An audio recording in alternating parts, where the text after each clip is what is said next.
Good evening, everyone, and welcome to Karma Thegsum Chöling, Southern California.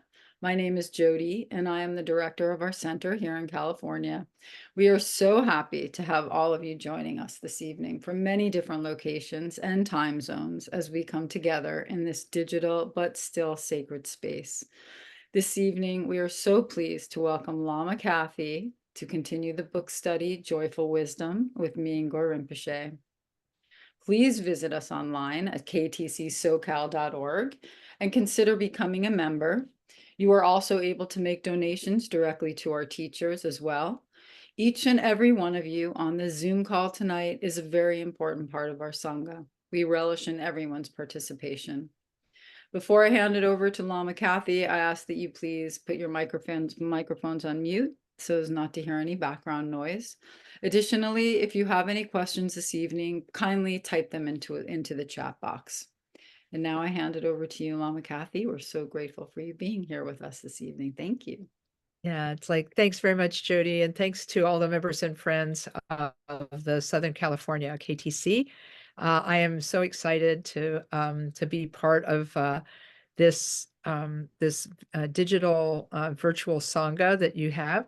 And I want to thank everybody for tuning in, whether you are live or you are watching after the fact. My name's Kathy Wesley, and I work at the Columbus Karma Thegsum Chöling Tibetan Buddhist Meditation Center of Columbus, Ohio. And I am pleased to be part of your Sangha gathering this evening, particularly since this is a Buddhist holiday. There are four, count them, four Buddhist holidays in the Tibetan calendar.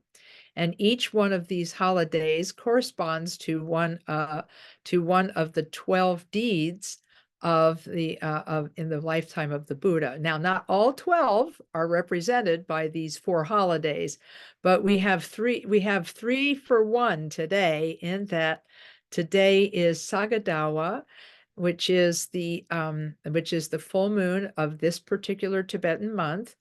And it is the day upon which the Buddha's birth, enlightenment, and passing into parinirvana are observed. And so 3 of the 12 deeds of the Buddha are celebrated today. And it is one of the holiest days in the Buddhist calendar. The other 3 holidays have to do with other events in the life of the Buddha. For example, in July this year, there will be the observance of the Buddha's first teaching, where he gave the teaching on the Four Noble Truths. And then in November, there'll be yet another Buddhist holiday when we celebrate the Buddha's descent from the God realm, where he had gone to teach his mother, who had been reborn among the gods. He had gone to teach her the Abhidharma. And then after he completed his teaching, he came back to Earth because his work in this realm in the human realm had not yet been finished.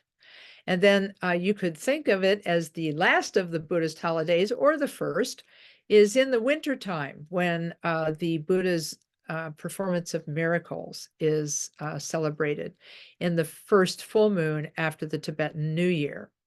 So some people, I guess you could say, count a 5th holiday, and that is Tibetan New Year. And Tibetan New Year is the beginning of the 2 weeks of what I call the waxing moon of miracles, because the Buddha, in his debate with non-Buddhist scholars that happened later in his life, he was challenged to a debate by several non-Buddhist scholars. And he at first refused to debate, preferring just to keep walking and making the crowd larger and larger and larger of people who wanted to see what was going to happen when the Buddha debated with the non-Buddhist teachers. And the way the story goes, once he got to the garden in Jeddah, he decided that this was the place, and he would then do his side of the debate by performing a miracle every day for 15 days. And it was at the conclusion of that he was announced as the winner of the debate. So That is a very special holiday that's observed every year in the winter in the Tibetan calendar, the first 15 days of the new year. So that's a little bit about the holidays of Tibetan Buddhism. And as such, today is a special day because it is said that doing anything on one of these 4 holidays is extra meritorious. And so if you want to make an aspiration, whether it's to tame a bad habit, whether it is to purify negativity, whether it's to accomplish retreat, whether it is to accomplish starting or finishing your Mahamudra Nundro practice, whatever you aspire to on this day will be extra meritorious. So this is a good day for making aspirations. You can do that by just sitting in your meditation seat at any time and making the sincere wish that you're in the presence of the Buddha, the Shakyamuni, and then you can think that you're in the presence of the Buddha and make your aspiration. Then you can dedicate that aspiration to the liberation of all beings. So it's a great day for doing this sort of practice. And in fact, it is also a good day to avoid negative action, as the positive and negative effects of actions are multiplied on this day. It's said to be multiplied on this day. So this is why many Tibetans take the day off work and choose to spend their day in practice so that they perform as much virtue and avoid as much non-virtue as possible. So that's just some advice, since you're on Pacific time, so you have a lot more time in your day than I do at this point. So anyhow, that's a little bit about the holiday. So this evening, I'm going to continue the seemingly endless journey through Joyful Wisdom, Mingyur Rinpoche's book about meditation in daily life. And we are deep in the chapter on meditations, on his various methods of meditation. This is, let's see, I'm going to look up which chapter this is. We are in chapter number 7, which is training your attention. And so we have gone through a number of practices, attending to visual objects, attending to sound, and now we're on step 4, the attending to physical experience. So I'm going to give a short presentation on this, and then I'm going to read one of his meditations on this topic. Today we're going to cover attending to physical experience. Mingyur Rinpoche begins his presentation by talking to the reader of the book, saying that chances are, and then, by the way, if you're in the paper copy of the book, we are on page 154. He says, chances are that if you're reading this book, you live, so to speak, in a physical body. On some level, he said, we tend to regard embodiment as something of a limitation. Wouldn't it be nice to just float freely without the constraints of physical needs and demands, without the demands of ignorance, desire, or aversion? He says, but our embodied state is a blessing in disguise, fertile ground through which we may discover the possibilities of awareness. And he said that one of the way to access these possibilities is through paying attention to physical sensations, a process that may be most simply accessed through watching your breath. So those of you who have already learned quiet sitting meditation, in which you attend to the feeling of the breath as it comes into and leaves the body, you've already been doing some body awareness meditation. You've already had an experience with this. So, and so he says, all you need to do is place your attention lightly on the simple act of inhaling and exhaling, breathing through the nose, or on the sensation of air filling and exiting your lungs. He said, this is especially useful when you find yourself feeling stressed, or distracted.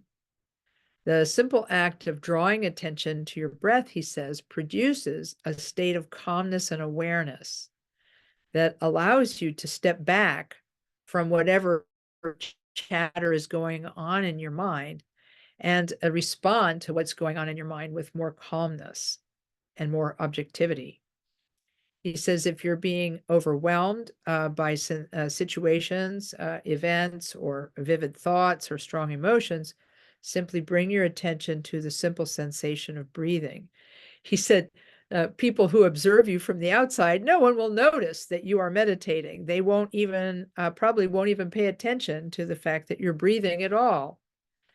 And so in any case, he says there's also a formal way to use physical sensation, the physical sensation of breathing as an object for settling your mind. And he said it's especially helpful when panic or anxiety threatened to take over his mind when he was first learning.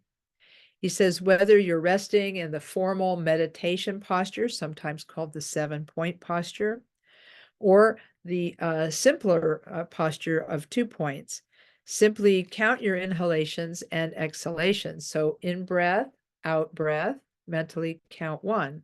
In breath, out breath, mentally count 2, and so forth. And so being able to do this, in breath, out breath, he said, this is the process. You do this until you reach the number 21. Then you just start the process over again from the number 1. And he said, using the breath in this way can be extended to other aspects of your physical experience. So most of us start with breath awareness, and starting with the breath is so simple, and yet it is so profound because you carry your breath with you everywhere you go. And it is something we take for granted. And yet it is something that we can use to bring ourselves back to the present moment. So I thought it would be good just right here, rather than me chattering on endlessly about the breath, let's just practice a little of this meditation right now.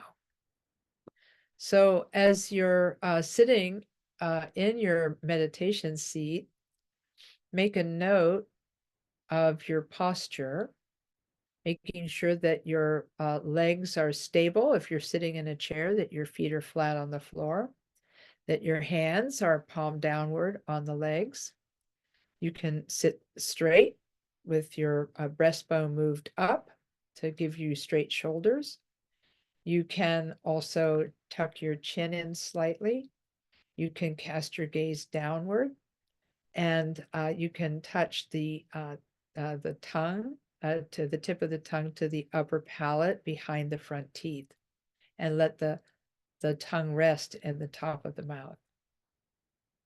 And what this does is this relaxes the muscles of the jaw and neck and provides you with a straight posture.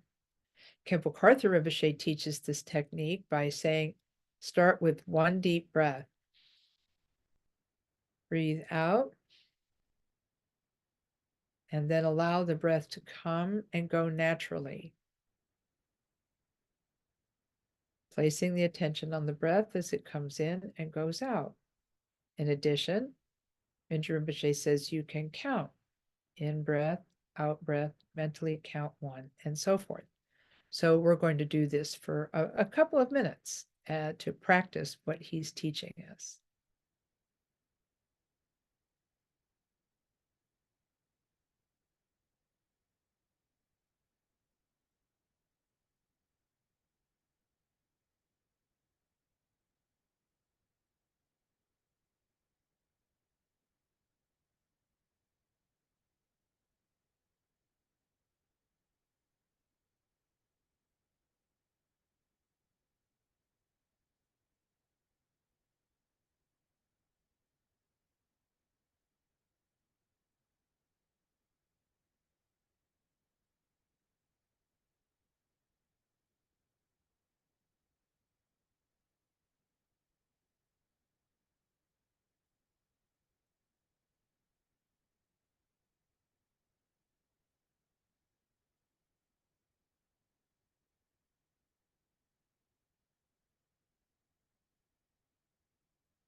Okay, that's a very short period of meditation on awareness of the breath.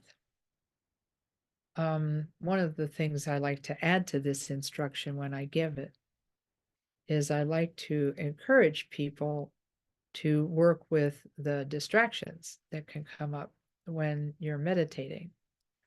At first, when we first start practicing, we may not know what to do when our attention wanders into the past or wanders into the future or even goes around and around in the now. And the technique that Khenpo Karthar Rinpoche taught is, I think, really, it's very simple and effective. And that is to place your attention on the breath. And then when you do that, it stays there for a short time, but then it can wander into the past or into the future, or even around and around in the now. And so the technique for working with thoughts that arise in meditation is to notice the thought. You can even label it thinking, and then let it go, and then turn your attention back to the breath, almost like you're walking your attention back to its original point of watching the breath. And you do this with the utmost gentleness and love, because being able to practice kindness towards yourself is a powerful way to deepen your experience of meditation past the placing of the attention. You learn how to work with what comes up in meditation, and being able to work with what comes up in meditation is very valuable. And so I encourage people to practice this very simple technique of placing the attention on the breath, and that when the attention wanders, you gently bring the attention back to the breath, and think of that return as a fresh start. And hopefully this gentleness will actually begin to translate to other parts of your life. So it's something to think about, you know? So anyway, that's just a little bit I wanted to share before moving into the second half of his presentation, which concerns being attentive to physical sensations. Because if we learn how to work with things we don't expect coming up in meditation, then it gets easier to deal with difficulties and distractions that may come up while we're meditating. And if we get angry when we're distracted, or we get frustrated when we're distracted, that's not helpful to our ability to switch gears, if you want to put it that way, between being attentive to the breath, and then we get off topic, and then gently bringing ourselves back is a way of not getting upset. It's a way of quieting our tendency to be reactive. And this tendency to be reactive is what causes us so much mental affliction, because not only then did we get distracted, we got angry at ourselves for being distracted. And that's not helpful, because that gives us an opportunity to, to exercise the muscles of self-judgment and perfectionism. And if we do that, then it's kind of pushing us away from the object of meditation, which is to cultivate this calm, clear, and gentle space. So anyhow, I wanted to start there. Now, if you remember, they're saying what I heard was that if you have a question while I'm speaking, it's okay to put it into chat. I may not notice it right away because I can't watch the chat and read the book at the same time. So if you have a question, you can type it into chat, and then I'll stop in a few minutes and then look at the chat, and then we'll be able to handle any questions that come up. So there's a second thing that, see, we have enough time. Yes, we have enough time to go into Mingyur Rinpoche's second topic, and then we're going to do a little of this other style of meditation as well. And using, this is, now we're on page 155 in chapter 7. And he said, using the breath as an object can be extended to other aspects of physical experience. A lot of people I have met over the last several years live in physical pain, and maybe as the result of an accident or of a chronic illness. Understandably, he says, the pain they experience makes them hard to concentrate on anything but the pain. But the pain itself can become a focal point that leads to a broader awareness of pain as an expression of the mind. And then he tells a story from when his father was dying. He was he was in a lot of pain, but he approached each moment of pain as a revelation. Mingyur Rinpoche says, a focus of awareness through which his mind became more relaxed and more stable. Even in his final moments, he looked at the process of dying, the sensation of numbness in his arms and legs, the congestion in his lungs, and the cessation of his heartbeat with a kind of childlike wonder, as if to say, these experiences are neither good nor bad, they're just what's happening in the present moment. Even in the extremis of death, whatever his physical experiences, he took them as opportunities to rest his mind. Well, folks like you and me, we're not prepared to practice as the great Toko Urgyen, Mingyur Rinpoche's father, practiced at the time of death. I'm not sure any of us could do this, but it's a bit of a blessing, isn't it, that he thinks that we are capable. In fact, Mingyur Rinpoche thinks we're capable enough to talk to us about it and to try to explain how it's possible to do it. And so he says his father was fortunate insofar as that he had had a lot of practice in working with physical sensation. But he says watching him pass away and watching him die brought back some of the earliest lessons that he had taught Mingyur Rinpoche about working with physical sensation as a basis for resting the mind. In other words, relying on physical sensations and relating to them not as a threat or as an enemy, but rather as an opportunity to become aware of awareness. And you remember we talked about this during our last session together, how Mingyur Rinpoche uses this unique turn of phrase to help us become aware of our own inner wakefulness by using the phrase, be aware of awareness.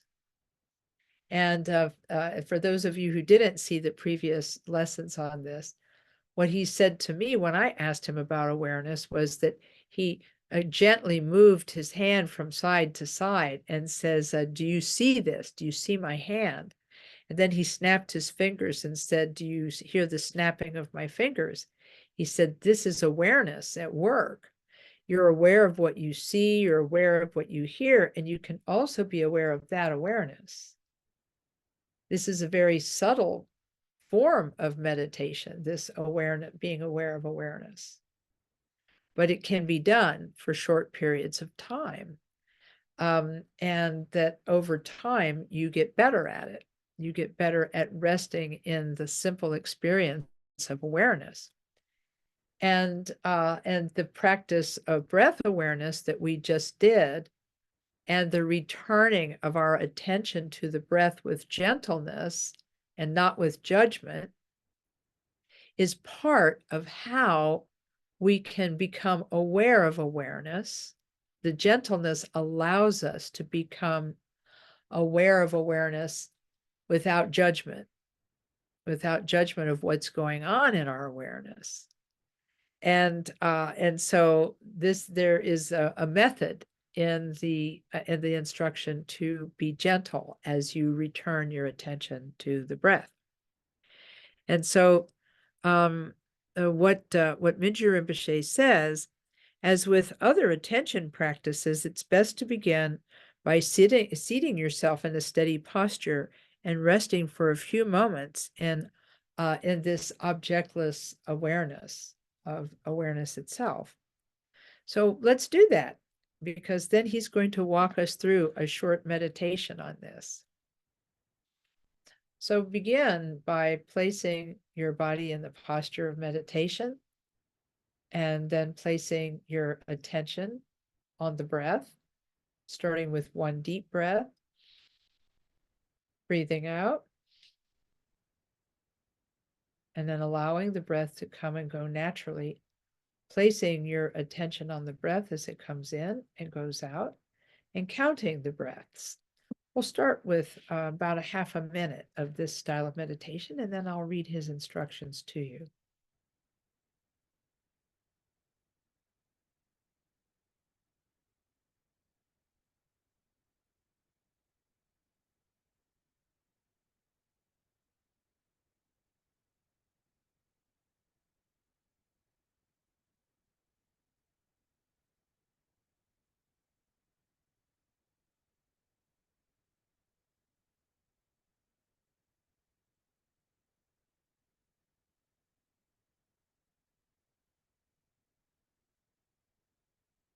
Now, he says, while you're sitting in meditation, he said, turn your attention gently to the physical sensation in a specific area of your body.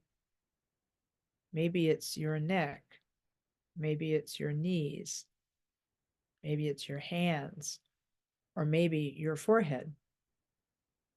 Sensation in any of these areas may already be apparent, but our ordinary tendency is to avoid it, resist it, or attend to it as the defining condition of our experience. Instead, slowly bring your attention to this area of your body.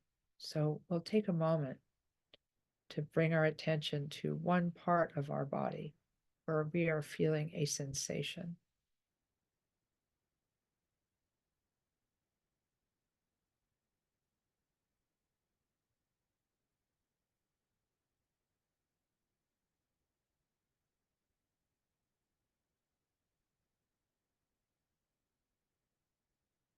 Mingyur Rinpoche writes, maybe you will feel a sort of tingling or warmth, or perhaps some pressure in this part of your body. Whatever you feel, just allow yourself to be aware of it for a moment or two. Just notice it, gently resting your attention on the sensation without naming it as being good or bad, pleasant or unpleasant. It is what it is, as it is.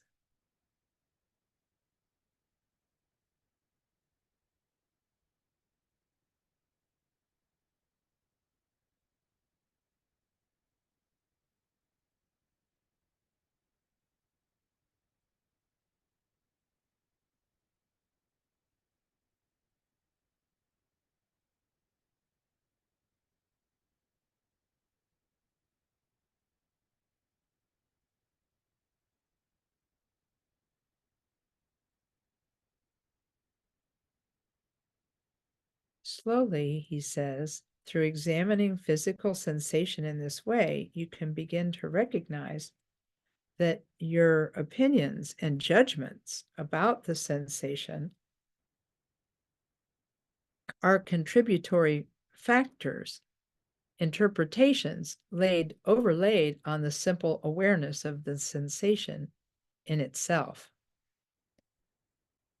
So sit for just a moment with your attention on the sensation without judgment.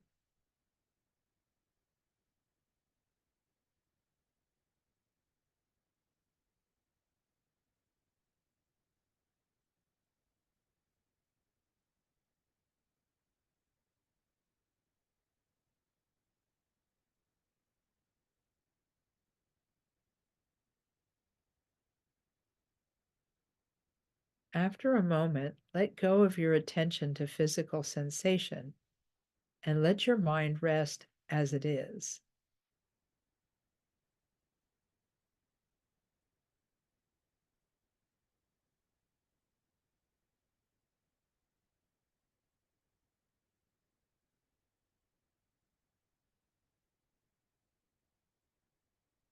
Then return your attention to your physical sensation, becoming aware of a sensation again.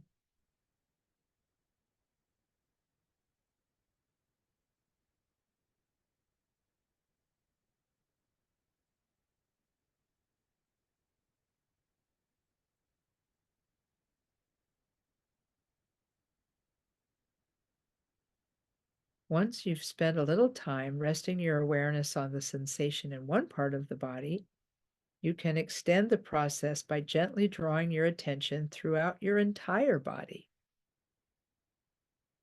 Mingyur Rinpoche writes, I sometimes refer to physical sensation as scanning practice because it reminds me of lying in one of those MRI machines that scan your entire body.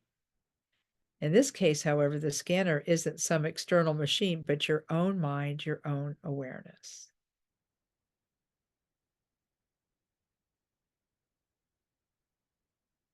Mingyur Rinpoche writes, when I first began to practice attention on the level of physical sensation, I discovered that when I tried to avoid a particular sensation, its power to affect me increased. I was actively participating in what was occurring right then at that moment. I was struggling with my own awareness. My attention was divided between resisting a painful sensation and being overwhelmed by it. Through the guidance of my teachers, I began to observe these conflicting impulses simultaneously. I slowly, and by no means easily, began to see my whole mind engaged in a kind of tug of war between avoidance and acceptance. The process of observing this battle became more interesting than taking sides in the battle. I just watched it gradually become more fascinating all by itself.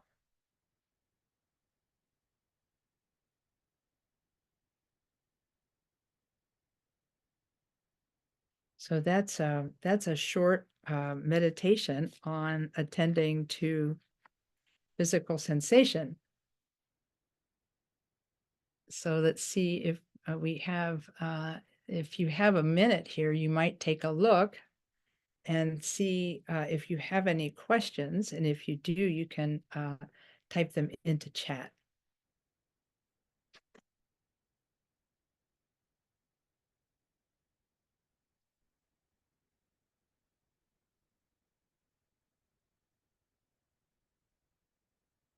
It's an interesting practice, right? It's a whole different way of dealing with physical sensation, because we're used to adding a story to the physical sensation and saying that it's good or it's bad.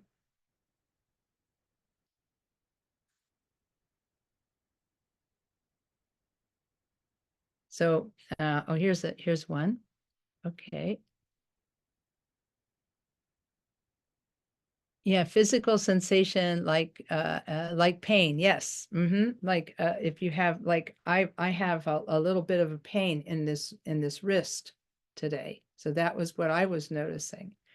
And it's really interesting because using the technique that he has in the book, you could even read this technique into a recording and play it for yourself. And because what I noticed was that it changed a little bit. Yeah. Isn't that interesting? Yeah.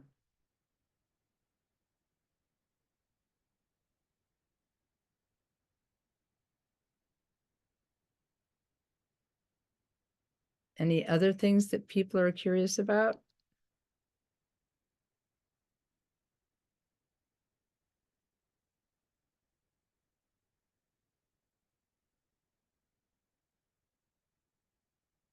Let's see. Oh, really? You do the meditation at the dentist. You want to say something about that? Well, if they're going, like I had to have this procedure done and I just really needed to be quiet and go deep and do my meditation. And I said, they're like, I said, don't talk, you don't need to talk to me at all. Like, raise my hand if something's really bothering me. But I just went in and it was bothering me.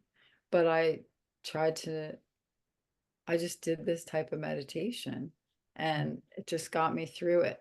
I was aware that there was pain, but I was just kind of trying to get through it, if that makes sense. Mm-hmm. So yeah, I think it's really interesting the way he talks about it here, because he said, he's encouraging people to just not attach a good or bad to it. Mhm.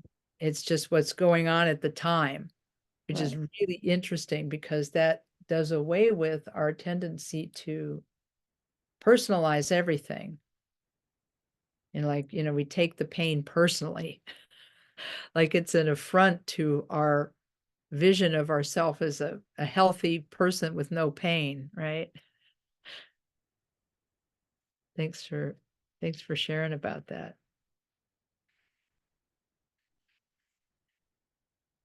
Anything else to share?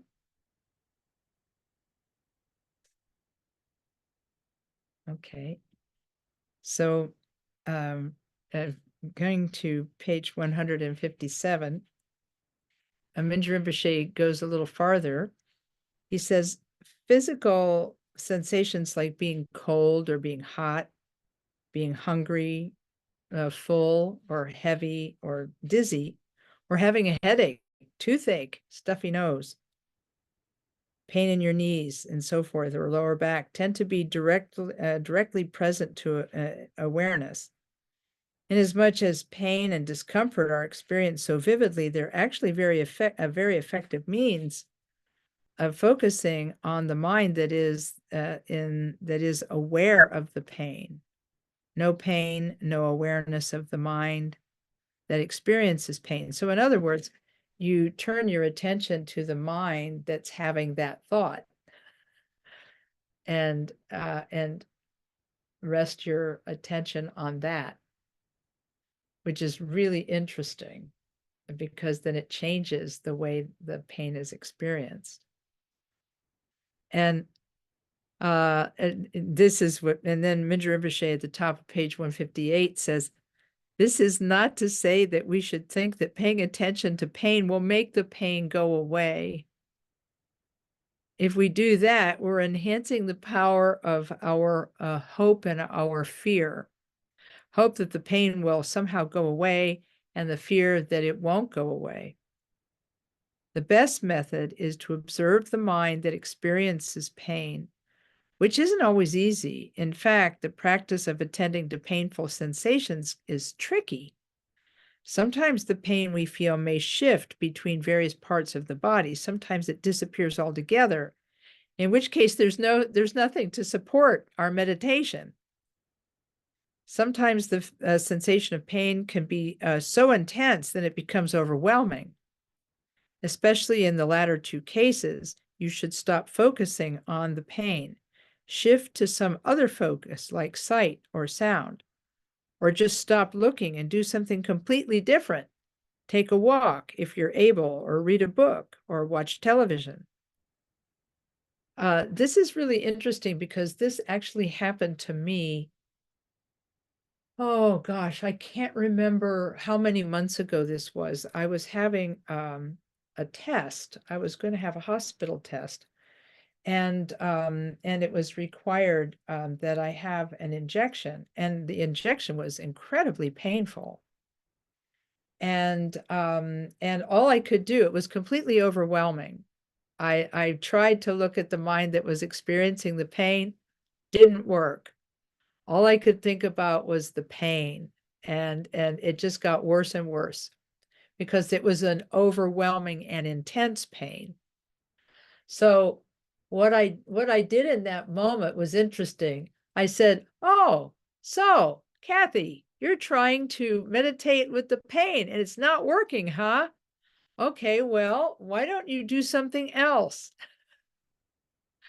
And so I shifted my attention to visualizing my body in the form of Chenrezig, the Bodhisattva of compassion, because I had learned this as a technique when you're feeling overwhelmed. Lama Namse Rinpoche, who some of you may know of but have never met, I asked him about this one time, what to do, when feeling overwhelmed. And he said, you visualize yourself in the form of a Buddha or Bodhisattva. And then he said, imagine that your body is as big as a mountain and is empty on the inside. You're a body made of light, completely made of light. And that gave me something to think about other than the intensity of the pain. And that actually helped me feel less overwhelmed. It didn't make the pain go away, by the way, but it gave me a different thing to look at, a different thing to be aware of, and I didn't feel nearly as overwhelmed. It's like I say, it didn't stop the pain, but it did change how I perceived it. So, of course, Mingyur Rinpoche then goes on to say, of course, he says, if you're experiencing serious or chronic pain, it's important to consult a doctor. He said, these symptoms may indicate a serious physical problem that requires medical treatment. Attention to pain doesn't mean that its physical causes go away. If your doctor has uncovered a serious medical problem, by all means, follow the doctor's recommendation. Although attention to painful physical sensations can assist us in dealing with the pain or discomfort of a serious medical problem, it's not a substitute for taking treatment. So this is something he wants to advise us about, because we're not supposed to think, oh, because again, what he says, even while taking medications prescribed or recommended by a doctor, you may still experience some pain. He says, in this case, you can try working with the physical sensation as a support for meditation. But if it's a symptom of a serious medical condition, avoid focusing on results, because, he says, if your underlying motivation is to get rid of the pain, you're actually reinforcing the mental and emotional habits associated with hope that it'll go away and fear that it will not go away. So in other words, the motivation that we use when we're attending to pain, it should not be, I'm going to meditate this away so that I don't have any pain anymore. It's more about being present with what is and not trying to run from it. So I wrote in the margins here, there's like an openness to being curious about the pain rather than rather than hope, being part of a story in which there's hope or fear. So I wanted to make sure that I drew this distinction between this openness of curiosity and the feeding of hope and fear. Khenpo Karthar Rinpoche, when he talked about this technique of watching the mind that is feeling the pain, he recommended that the person, that the meditator start with something very simple and something easy. Like he said, mild irritation or like an itch or something. He said, work with something that's very mild at first. And then he said, find a way to work with that. And then he said, you can try something that's more difficult. So in any case, at the end of this paragraph, Mingyur Rinpoche says, The best way to relinquish fixation on the habits of hope and fear is simply to make the effort to observe pain objectively, leaving results to sort themselves out. In other words, not having a story in your mind about the purpose of your meditation and not having a story in your mind that you're somehow going to cure your pain. I know plenty of people who have chronic pain, and they seek treatment for that through acupuncture or through massage therapy or medications and so on. So it's something that we all, as humans, need to make use of.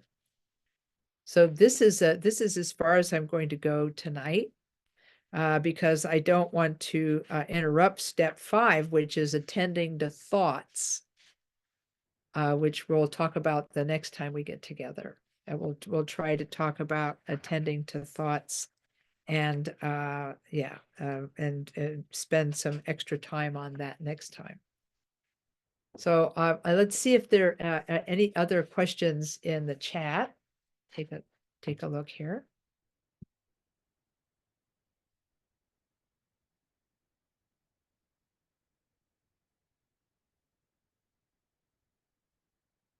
Okay, I don't see any. Anybody want to raise your hand and see if you have a question to ask?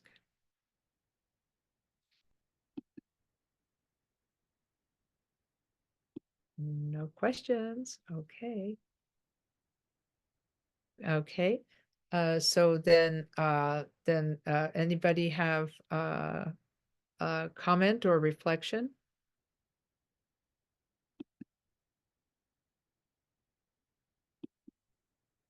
Okay.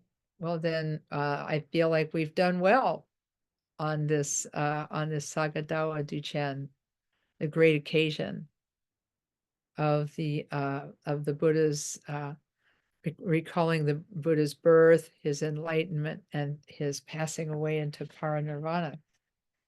I'm hoping that on this particular day, that you have a good practice, and that you have a good aspiration, and that you practice watching your mind, right? Because we have to watch our mind all the time, right? Like like that time when I was discussing that I had this very painful, intense thing happening, and meanwhile I'm saying to myself, hey, you're trying to watch your mind, it's not working. I thought that was really the strangest thing. It's like, oh, nice try, it's not working. But at least I had the presence of mind to visualize myself as Chenrezig, right? Om Mani Padme Hum.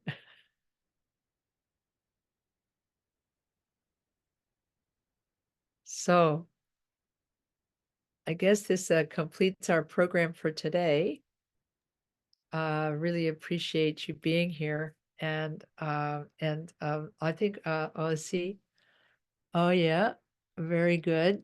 A happy Sagadawa. Oh, thank you so much. Yeah, that's great. Happy Sagadawa to you too. It's a good time to make aspirations. So it's good. So let's gather together all of the goodness, all the goodness that we accumulated today, being together, spending time together, and dedicate it to all sentient beings' attainment of Buddhahood. So I'll recite the short prayer for us. Through this merit, may all achieve the omniscience of Buddhahood.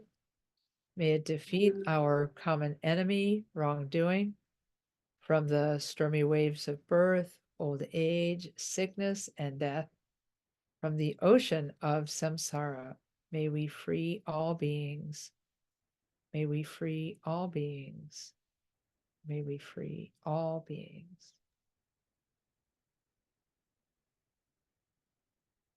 Thanks, everyone. Rejoicing, rejoicing. Thank you. Thank Thank you. you, Lama. Lama Kathy. Thanks for joining tonight.